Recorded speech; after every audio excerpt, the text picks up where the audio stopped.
ನಾಮಫಲಕಗಳಲ್ಲಿ ಶೇ.60 ಕನ್ನಡ ಭಾಷೆ ಬಳಕೆ ಕಡ್ಡಾಯ. ಫೆಗ್. 28 ಗಡುವು ಸಿಎಂ ಸಿದ್ದರಾಮಯ್ಯ. ಬೆಂಗಳೂರು.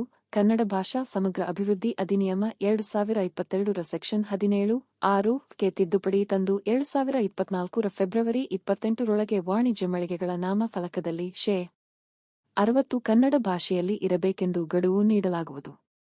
ಅಲ್ಲಿವರೆಗೆ ಎಲ್ಲರೂ ಶಾಂತಿಯುತವಾಗಿ ಕಾನೂನು ಸುವ್ಯವಸ್ಥೆ ಕಾಪಾಡುವ ಕೆಲಸ ಮಾಡಬೇಕು ಎಂದು ಮುಖ್ಯಮಂತ್ರಿ ಸಿದ್ದರಾಮಯ್ಯ ಮನವಿ ಮಾಡಿದ್ದಾರೆ.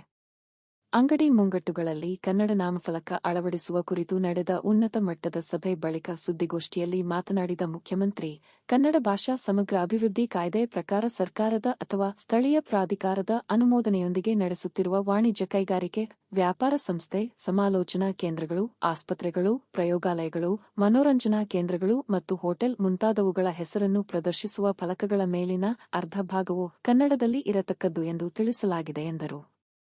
ಈ ಕಾಯ್ದೆಯ ನಿಯಮ 17(8) ರಲ್ಲಿ ರಾಜ್ಯದಲ್ಲಿ ಸಾರ್ವಜನಿಕರ ಮಾಹಿತಿಗಾಗಿ ಪ್ರಕಟಿಸಲಾದ ಜಾಹೀರಾತು ಮತ್ತು ಸೂಚನೆಗಳನ್ನು ಪ್ರದರ್ಶಿಸುವ ಎಲ್ಲ ಫಲಕಗಳಲ್ಲಿ ವಿಷಯಗಳ ನಿಗದಿತ ಶೇಕಡಾವಾರು ಪ್ರಮಾಣವು ಕನ್ನಡ ಭಾಷೆಯಲ್ಲಿ ಇರತಕ್ಕದ್ದು ಎಂದಿದೆ.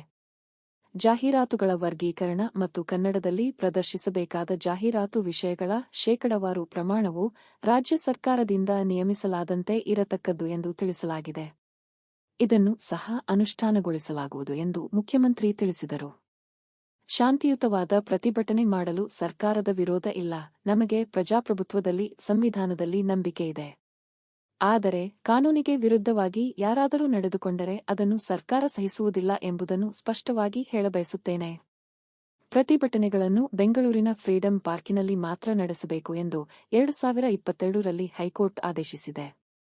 ರಾಜ್ಯ ಸರ್ಕಾರ ಇದನ್ನು ಖಾತರಿಪಡಿಸಬೇಕು ಎಂದು ಸ್ಪಷ್ಟವಾದ ಆದೇಶ ಹೊರಡಿಸಿದೆ.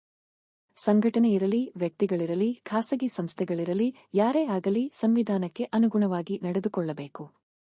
ಯಾರೂ ಕಾನೂನನ್ನು ಕೈಗೆ ತೆಗೆದುಕೊಳ್ಳಬಾರದು.